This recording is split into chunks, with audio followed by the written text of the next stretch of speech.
pelayanan Yesus sebagai imam. Ibrani 4 ayat 14 sampai 16. Ibrani 4 ayat 14 sampai 16.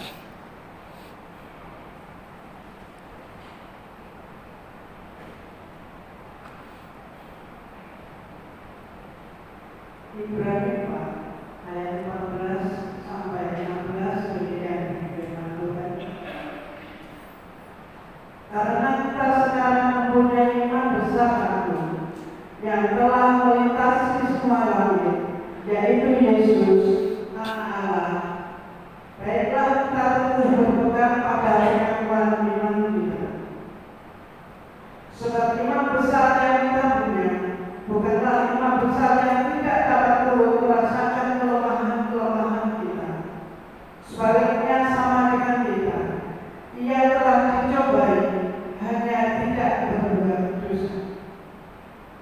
Sebab itu marilah kita dengan penuh keberanian menghampiri takhta kasih karunia, supaya kita menerima rahmat dan menemukan kasih karunia untuk mendapat pertolongan kita pada waktu ini. Ya, Bapak Ibu Saudara yang dikasihi oleh Tuhan, satu hal yang menarik yang kita boleh lihat dari surat Ibrani. Surat Ibrani ini ada banyak tafsiran tentang siapa yang menulis. Tetapi ada satu hal yang menarik, bahwa yang menulis itu adalah Rasul Petrus, ya. Dan di Vatikan itu ada gereja Katolik yang paling besar dan menjadi pusat seluruh dunia, yaitu gereja Santo Petrus. Dan yang menarik, gereja itu di bawahnya diyakini tempat dimakamkan daripada Rasul Petrus. Jadi ketika Tuhan pernah bilang bahwa di atas daripada Rasul Petrus akan dibangun gerejanya, dan itu digenapi ketika Rasul Petrus dihukum dan dia tidak mau disalib seperti biasa, tetapi minta disalib dengan kepala yang di bawah. Dan menjadi sebuah keyakinan bagi banyak orang bahwa Rasul Petrus dimakamkan di bawah daripada gereja yang ada di Vatikan. Bapak Ibu Saudara yang dikasihi oleh Tuhan, dari ayat ini kita boleh melihat bersama-sama bahwa pelayanan daripada Tuhan Yesus ketika dia disalib itu tidak sekedar pelayanan biasa, tetapi itu adalah sebuah pelayanan imam besar agung. Mengapa demikian? Karena ketika Tuhan Yesus disalib, Tuhan Yesus sedang membuat jalan, sedang menjadi perantara untuk manusia boleh datang kepada Allah. Harus kita sadari bahwa ketika Yesus belum disalib, manusia dan Allah itu jauh. Apalagi masa antara PL dan PB. Itu ada satu masa ratusan tahun di mana Allah tidak berbicara kepada manusia, dan itu membuat manusia begitu jauh daripada Allah. Kita ingat ketika bangsa Israel ada di padang gurun, untuk mereka boleh dekat kepada Allah itu prosedurnya rumit, karena mereka harus membawa korban persembahan, mereka harus datang kepada imam dan menyampaikan apa yang menjadi kebutuhan mereka. Lalu kemudian oleh imam yang memakai baju ini, ya, Umim dan Turim, nah itu tulisannya tulisan Ibrani, itu ketika ditanyakan jawaban Tuhan itu apa, maka lampu di baju Urim Tumim itu akan menyala, ya, apa yang menjadi jawaban daripada Tuhan. Begitu luar biasanya. Sampai akhirnya ketika Tuhan Yesus disalib, Tuhan Yesus menjadi imam besar yang langsung membawa setiap doa kita, membawa setiap keluhan kita kepada Allah. Dan ini menjadi sebuah terobosan yang luar biasa bagi kehidupan iman Kristen. Karena mereka tidak lagi membawa korban ketika datang kepada Allah. Mereka tidak lagi mencari perantara, apakah itu imam, apakah itu apa atau siapa, tetapi mereka bisa langsung datang kepada Allah di dalam nama Tuhan Yesus. Ya, jadi Bapak Ibu Saudara, kalau doa jangan lupa di dalam nama Tuhan Yesus. Bapak Ibu Saudara, dalam ayat yang sudah dibacakan tadi, kita boleh mendapati bahwa Yesus sebagai imam besar yang terus-menerus sampai hari ini melayani di dalam kehidupan kita. Selama kita masih bernapas dan selama kita masih membutuhkan Allah, Yesus akan melayani di dalam kehidupan kita. Ini luar biasa. Pelayanan Yesus itu non-stop 24 jam. Tidak ada istilahnya istirahat, tidak ada istilahnya tidak dilayani, tetapi yang ada dilayani dan dilayani. Bapak Ibu Saudara, ini menjadi sebuah hal yang perlu kita renungkan bersama-sama, ya. Karena kalau kita melayani pekerjaan Tuhan atau melayani Tuhan, maka kita melayaninya sesuai dengan standarnya Tuhan. Melayani sesuai dengan standarnya Yesus. Dan itu tidak mudah ternyata.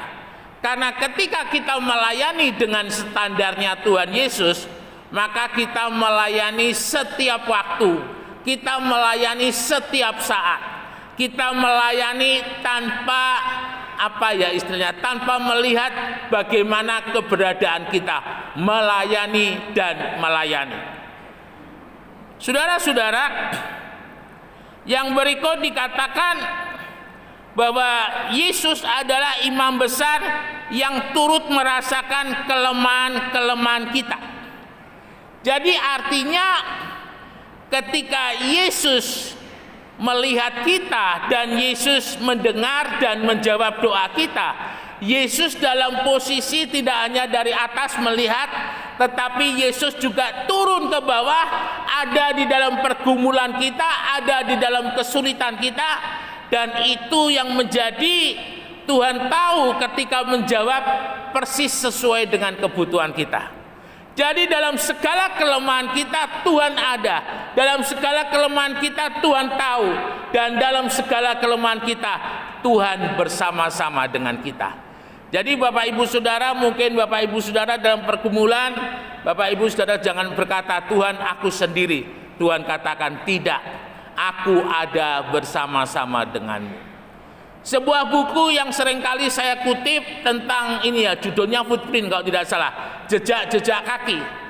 Di sana ditulis oleh seorang penulis yang pada saat itu dia mengalami satu kesulitan keuangan yang luar biasa. Karena harus membayar uang sewa rumah dan tagihan-tagihan yang ada, dan dia sama sekali tidak mempunyai uang. Dan saat itu dia berdoa kepada Tuhan dengan setumpuk tagihan yang dia punya. Lalu kemudian Tuhan memberikan pencerahan di dalam kehidupan daripada penulis ini, bahwa Tuhan tidak pernah meninggalkan, bahwa Tuhan ada bersama-sama dengannya. Ada satu kalimat yang selalu menjadi sebuah peringatan bagi saya, ya. Pada saat-saat gelapku, Tuhan tidak pernah meninggalkanku, Tuhan menggendongku. Ini luar biasa Bapak Ibu Saudara. Tuhan menggendong, jadi artinya ketika Tuhan menggendong, yang berjalan yang kakinya kena duri, yang kakinya kena batu, yang kakinya kena pasir, itu adalah Tuhan. Mungkin kita sempat protes seperti penulis ini, Tuhan aku hanya melihat sepasang kaki. Ya, karena ketika ditoleh yang ada itu hanya sepasang kaki. Jadi seolah-olah dia berkata, Tuhan aku menghadapi semuanya sendiri. Dan Tuhan katakan, tidak, itu adalah sepasang kakiku. Lalu kemudian orang ini bertanya, Tuhan di manakah kakiku? Aku menggendong kamu. Nah, ini adalah sebuah ungkapan yang luar biasa. Dan ketika Tuhan menggendong kita, itu sampai masa tua di dalam kehidupan kita, sampai kita tidak berdaya, sampai kita tidak mempunyai apa-apa, sampai kita tidak bisa melakukan apa-apa, Tuhan menggendong kita. Sehingga ada banyak kesaksian-kesaksian bapak-bapak gereja, bagaimana justru di saat-saat akhir hidup mereka mempersembahkan satu kehidupan yang luar biasa. Ada satu murid daripada Rasul Yohanes, yaitu Polikarpus. Polikarpus adalah uskup yang ada di Smyrna. Jadi dia adalah murid Yohanes, dan Yohanes pada masa tuanya, dia diperkirakan usia Yohanes itu 90 tahun ketika dia mati dalam usia yang tua. Karena ketika dia ada di Pulau Patmos, satu pulau yang pada masa itu adalah pulau yang mengerikan, karena mungkin kalau sekarang gitu seperti di mana itu, di Siberia itu kalau tidak salah. Bagaimana di sana Rasul Yohanes mengalami penderitaan yang luar biasa, tetapi semuanya tidak bisa membuat imannya menjadi runtuh. Dan Polikarpus ini adalah murid daripada Rasul Yohanes, dan dia katakan, kalau tidak salah itu 75 atau 78 tahun. 78 tahun Tuhanku begitu setia dengan aku, masakan aku sekali-kali akan menyangkalinya. Itu kira-kira seperti itu kalimat daripada Polikarpus. Nah, Bapak Ibu Saudara, dan kita boleh melihat bahwa mereka yang sungguh-sungguh setia kepada Tuhan, mereka mendapatkan satu penghormatan yang daripada Tuhan, sesuatu hal yang luar biasa yang tidak bisa saya katakan dengan kata-kata. Nah, Bapak Ibu Saudara, bagaimana seorang imam itu bekerja? Bapak Ibu Saudara, kalau di dalam Alkitab itu ada 5 jabatan ya, yang ditulis oleh firman Allah, yaitu seorang nabi, imam, pemberita Injil atau penginjil, guru, dan gembala ya. Dan pada masa perjanjian lama, nabi dan imam itu mempunyai peran yang sangat besar sekali. Kita ingat Musa itu adalah seorang nabi, sekaligus dia juga seorang imam. Hari ini nabi dan imam secara ini ya, jabatan yang ditulis oleh firman Allah sudah tidak ada lagi. Yang ada sekarang adalah fungsi daripada nabi dan imam. Dalam kehidupan daripada seorang imam, dia menjadi pengantara ya, di mana dia berdoa kepada Allah bagi umat yang datang kepadanya. Dia yang berdoa kepada Allah untuk segala sesuatu yang menjadi keluhan, segala sesuatu yang menjadi permohonan dari umatnya. Itu adalah seorang imam. Dan imam itu juga dibagi dua. Ada yang namanya imam besar, lalu kemudian hanya imam. Imam besar ini menarik karena dia yang bisa masuk ke dalam ruangan Maha Kudus ya. Jadi di tabernakel itu ada ruangan Maha Kudus, ada ruangan kudus, lalu kemudian ada halaman. Dan imam besar ini yang masuk di dalam ruangan Maha Kudus. Bapak Ibu Saudara yang dikasihi oleh Tuhan, dan setiap tahun imam besar ini membawa persembahan penghapus dosa bagi umat Tuhan, dan korban itu dibawa sendiri oleh imam. Jadi imam itu masuk, lalu kemudian pakai sabuk gitu kira-kira, lalu di sabuknya itu ada cantolannya.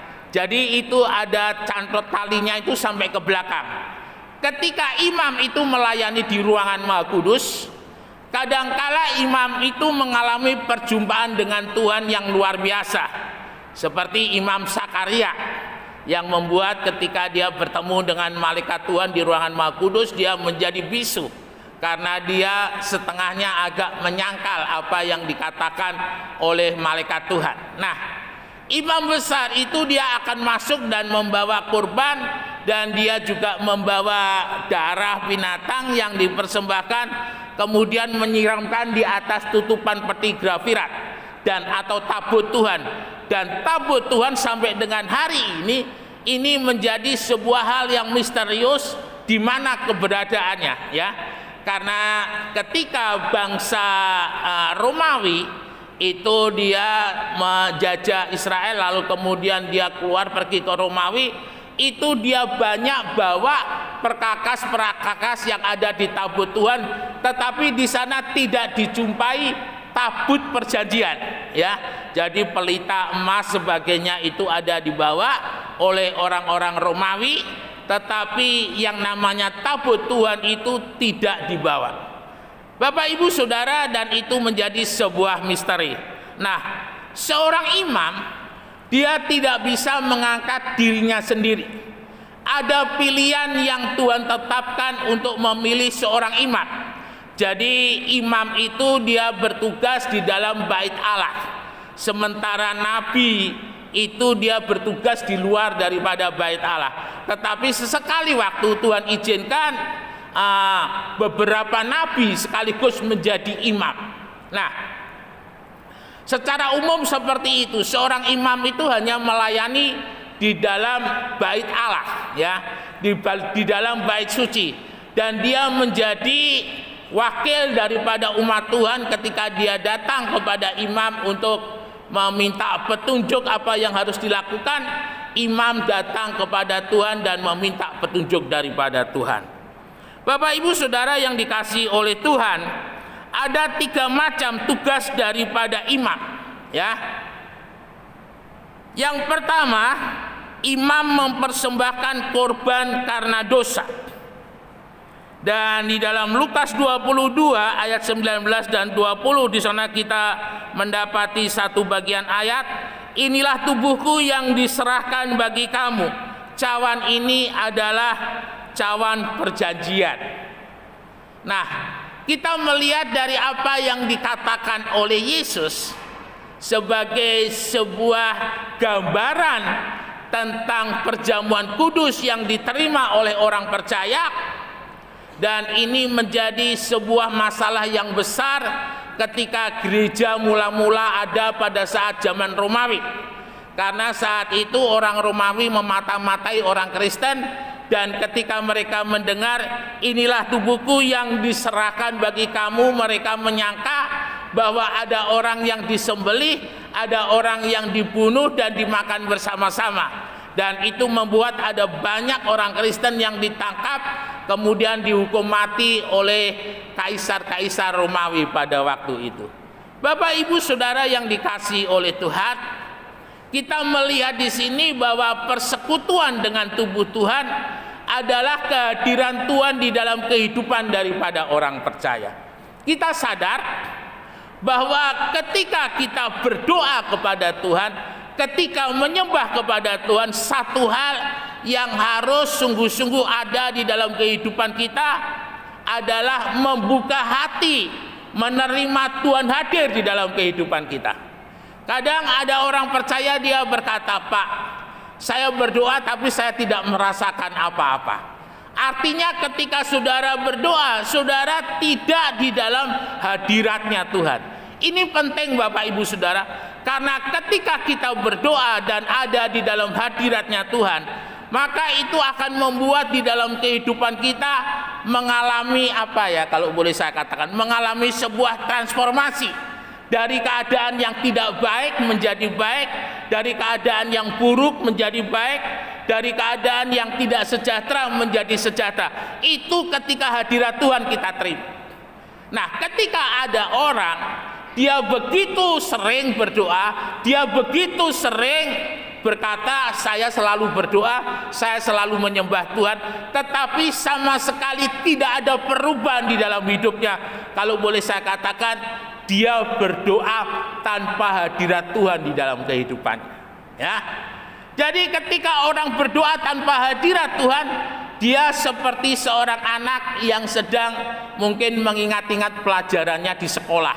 lalu kemudian dia mengingat-ingat dengan mengatakan kalimat-kalimat pelajaran itu supaya dia tidak lupa. Nah, dalam kehidupan kita orang percaya, hadirat Tuhan itu yang akan merubah di dalam kehidupan kita. Hadirat Tuhan itu yang akan menolong di dalam kehidupan kita menjadi sama seperti Yesus.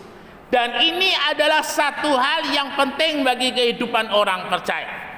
Karena jemaat mula-mula itu yang ada disebut di Antioquia, mereka pertama kali disebut sebagai orang Kristen. Kristen itu mempunyai gambar serupa seperti Kristus, ya. Jadi orang Kristen mula-mula yang ada di Antioquia. Antioquia ini letaknya antara Israel dengan dengan Syria yang sekarang bangsanya lagi porak-poranda. Nah, Bapak Ibu Saudara, ini yang harus kita sadari. Ketika kita menjadi Kristen, maka di sana yang harus ada di dalam kehidupan kita, mau tidak mau, harus dan ataupun tidak, kita harus sungguh-sungguh melakukannya, menjadi serupa dengan Tuhan. Dan menjadi serupa dengan Tuhan itu yang menilai bukan diri kita. Mungkin kita berkata, saya sudah melakukan ini seperti Tuhan, saya sudah melakukan itu seperti firman. Tetapi yang menilai adalah orang banyak, ya. Seperti hanya kata Kristen ketika jemaat di Antioquia disebut oleh orang-orang yang ada di Antioquia sebagai Kristen, menjadi sama seperti Kristus. Nah, ketika dalam kehidupan kita bersekutu, itu kita sedang membangun satu kehidupan yang semakin melekat dengan Tuhan. Satu kehidupan yang pada akhirnya nanti segambar serupa dengan Tuhan. Nah, ini yang seringkali tidak dipahami dalam kehidupan orang percaya. Karena orang percaya seringkali mengejar hal-hal yang menjadi rutinitas, hal-hal yang menjadi kebiasaan dengan mengatakan saya sudah bertemu Tuhan, saya sudah menyembah Tuhan. Tetapi kenyataannya adalah kehidupannya bukan seperti Tuhan. Kehidupannya masih seperti dirinya sendiri. Nah, ini jangan sampai terjadi dalam kehidupan kita. Menjadi serupa dengan Kristus, menjadi segambar dengan Kristus. Itu yang Tuhan inginkan di dalam kehidupan kita sebagai orang percaya. Lalu kemudian yang berikut, ketika Tuhan menjadi imam, Tuhan masuk di dalam tempat kudus dan dia sampai hari ini Yesus masih berdoa. Nah, yang dilakukan oleh Yesus ketika Yesus berdoa adalah supaya tidak ada satupun yang binasa, tetapi semuanya boleh mendapatkan keselamatan daripada Tuhan. Jadi standar kita ketika kita berdoa, kita belajar dari Tuhan. Kita tidak belajar dari siapa penerus kita, pimpinan kita, atau siapa yang kita anggap sebagai orang yang paling top, tetapi yang menjadi simbol daripada kita berdoa itu adalah Tuhan sendiri. Ya, Bapak Ibu Saudara yang dikasihi oleh Tuhan, ketika Tuhan berdoa sama sekali di sana tidak ada muatan-muatan pribadi. Ketika Tuhan berdoa, yang ada Tuhan mau supaya tidak ada seorang pun yang binasa. Ini adalah sebuah doa yang luar biasa. Jadi ketika kita berdoa, biarlah doa kita adalah doa yang mempermuliakan nama Tuhan. Doa bagi bangsa-bangsa, doa bagi gereja, doa bagi jemaat, doa bagi siapapun yang kita terbebani untuk berdoa. Itu yang Tuhan mau di dalam kehidupan kita. Biarlah setiap kehidupan kita menjadi pendoa-pendoa yang sejati di hadapan Tuhan. Lalu kemudian yang dilakukan oleh Yesus sampai dengan hari ini adalah memberkati di dalam kehidupan kita. Berkat adalah sesuatu hal yang dijanjikan oleh firman Allah. Tetapi kita harus sadar bahwa berkat di dalam kehidupan kita sebagai orang percaya adalah berkat di dalam nama Tuhan Yesus. Bapak Ibu Saudara, sampai dengan hari ini Yesus masih berdoa. Salah satu doa daripada Yesus adalah Yesus memberkati di dalam kehidupan kita. Jadi keberadaan orang Kristen hari ini, dia ada, dia kuat, dia sanggup melakukan banyak hal oleh karena Yesus yang berdoa untuk kita. Korea Selatan tahun 1950 itu sebenarnya bukan Korea Selatan, Korea ya. Korea tahun 1950 itu sebenarnya adalah sebuah negara yang hancur karena perpecahan antara Korea Utara dan Selatan. Nah, pada saat itu orang Kristen yang ada di Korea itu masih mungkin sekitar 5 atau 6%, sangat sedikit sekali. Dan kita tahu hari ini Korea menjadi salah satu negara dengan jumlah orang Kristen yang banyak. Hampir sekarang ini sekitar 60-70% Korea, baik Korea Utara maupun Korea Selatan, itu jumlah daripada orang Kristen. Dan kita tahu hari ini ada banyak misionaris yang beberapa waktu yang lalu ada yang ditembak di Libya. Itu adalah utusan-utusan dari Korea. Jadi kalau pas Bapak Ibu nanti ada di reruntuhan daripada Bait Allah di Israel, Bapak Ibu Saudara akan melihat kalau rombongan Korea itu paling unik. Karena ketika mereka melewati jalan Via Dolorosa, dia bawa salib, dia sampai nangis-nangis, dia menyanyi nangis-nangis ya. Saat itu saya punya jaket itu ada labelnya nama Korea, jadi pikirnya mereka, wah ini ada temannya orang Korea. Nah, Bapak Ibu Saudara, itu yang terjadi di Korea. Dan hari ini Korea, terutama Korea Selatan, mereka mengalami kebangunan rohani yang luar biasa. Nah, kita juga merindu dalam kehidupan kita sebagai bangsa Indonesia, hari-hari ini di tengah dengan situasi dan kondisi yang ada, semakin banyak orang yang mencari Tuhan, kita boleh menjadi alatnya untuk membawa orang-orang itu kita perkenalkan kepada Tuhan, ya. Semangat terus melayani Tuhan, karena Yesus sudah menjadi imam besar kita, karena Yesus sudah menolong kita, menyelamatkan kita. Kita pun sungguh-sungguh berbangga memiliki Yesus di dalam hidup ini, dan kita mau terus percaya sampai Tuhan Yesus datang kembali yang kedua. Immanuel, Tuhan Yesus memberkati, beri kemuliaan bagi nama Tuhan. Mari kita sama-sama bangkit berdiri, kita naikkan ucapan syukur di hadapan